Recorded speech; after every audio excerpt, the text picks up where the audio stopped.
సిదిరి అప్పలరాజు ఒక వైద్యుడు, విద్యావంతుడు, ఒక మంచి పొజిషన్లో ఉన్నటువంటి వ్యక్తి. అలాంటి వ్యక్తిని పోలీస్ స్టేషన్కి పిలిచి 7 గంటల పాటు నువ్వు ఎలా మాట్లాడతావు అని అడుగుతున్నారు. ఏంటది? ఆయన పోలీసులు విమర్శించారు, పోలీస్ స్టేషన్ విమర్శించారు అన్నటువంటి.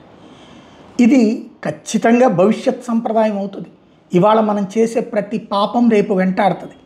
గతంలో వైసీపీ పాపం వెంటాడితే ఇవాళ వాళ్ళని చేస్తే, ఇవాళ తెలుగుదేశం పాపం రేపు మళ్ళీ తెలుగుదేశాన్ని వెంటాడుతుంది. ఎందుకంటే ప్రజాస్వామ్యంలో ఏది నేరం కాదన్నది తెలియదా?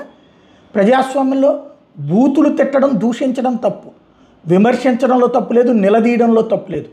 విమర్శ నిలదీసేటటువంటి సందర్భంలో దుర్భాషలాడితే ఆ అంశాన్ని ప్రస్తావించవచ్చు, అది రాజకీయంగా నేర్చుకోవాలి. రాజకీయ నాయకుడి స్టేట్మెంట్ రాజకీయంగా ఉండాలి. కానీ చట్ట వ్యవస్థల్ని అడ్డం పెట్టి వెంటాడటం, వేటాడటం చేస్తూ వేధించడం చేస్తే ఇవాళ నువ్వు చేసే వేధింపు రేపొద్దున నిన్ను వెంటాడుతుంది. ఇదివరకు వాళ్ళు 30 మందిని వేధించిన దానికి అది దుర్మార్గము, రాక్షసత్వము, అరాచకము అని చెప్పి ప్రొజెక్ట్ చేసి మనం అధికారంలోకి వస్తే, మనం ఇప్పుడు 70 మందిని వేధిస్తే రేపొద్దున మనల్ని వదిలిపెడతారా? ఇక శాశ్వతంగా ఎవడో అధికారంలోకి రాడు, మేమే ఉంటామనే భ్రమలు మాత్రం వద్దు. బట్ విద్యావంతులని కూడా వేధించడమే కాదు, నిందితులుగా నేరస్తులాగా ట్రీట్ చేస్తున్నటువంటి తీరు మాత్రం సభ్య సమాజానికి స్పష్టమైన కాకుండా బాధ్యతారహితమైన సంకేతం ఇచ్చినట్టు.